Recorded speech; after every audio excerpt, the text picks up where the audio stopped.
كاكا أنس توتشي أبا من الراجل من أنا تدرع سن السوداء ورا زين بوشتو من تدرع والله ورا باكرني ني جاني وروي وخوشو خالق ميس راحتك أي مرتين كتني أني وراي ما شاء الله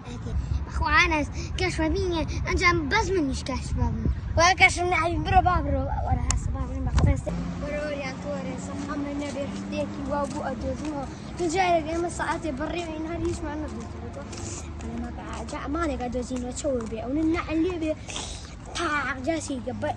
ورا بخوان ما لا تشور سيكا من هيك كم زعلية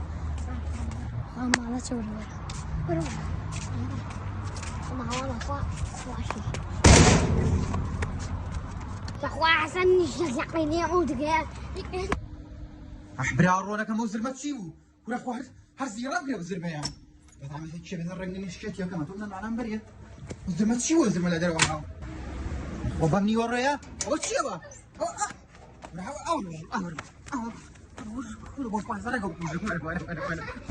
من هذا شو يري ولا بس القرآن واي شو يري حاله وقرم رجع وفوزم رجع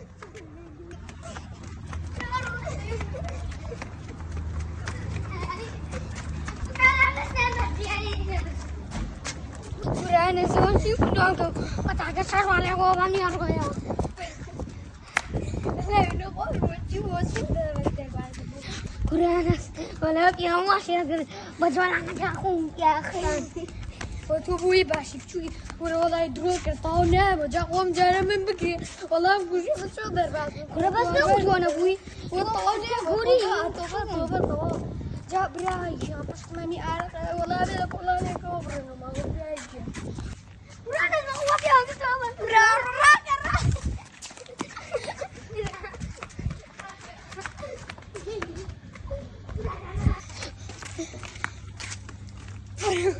والله يوم وزبني كل شيء وانا مرة كيرسينا برا كيرسينا كنا هو كنت بقنا بس والله يوم والله يكذبوا لا توصي تسديرين تشوفوا فراك يوم واشياء كذوا حتى امشي خوش اخي امشي خوش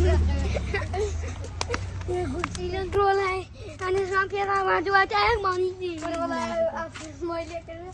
أما يا كم تفهم أنا ونقوى على شو بري حق لو بياكين وأنا بيريا جاري بيشو والله أكثر قرتيتي والله ورا بابري حق يلي ورا ورا عامل يزرع بيواب أم جارش عامل بيواب رحتاو كاكا بيو نبي عشان عافية وكل ما نيلو أنا شو لما نبي عشان حقيقة ما ينادي نبي بني ورايا قرر شد وراش يعني ما بقرر جاري بيشو بتاعك شرالك وعايز ترى السودان وشكرا عن صندري ما شو باش والله كاي والله راسي بري عشان أم جارات هاي شوي يبي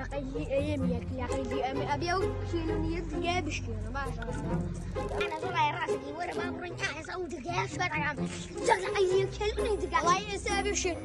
ورا من الشيء اللي حتى بدأ أمن الله أنا لكن حتى بقول تكتب بعدين ودرجة مثل هالشيء يعني كذا إزبيان دوزهم دار الشيء حريانا كذا يا حتى من لفة ومن أنا قرن بدوان قسم زاني على شو من ذي فرقنا مع بدوان أنا قرن بس بيان قرن من علي هارو هاجر خير خم زانت شان ليكم وجر سعر ومال أنا إخوان نشهر بيته أنا لما معلوم فهمني ورا قرن وقتها كذا زلم طاق لدرجة نعم يسرع عاد يقول لكم نجم سعر أنا نبي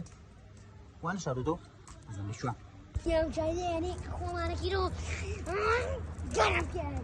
جرب ما الله داخل والله الزميلي لا سير يعني يا بيسمي سوتي سحر رونالدو عشان الناس دائما غالية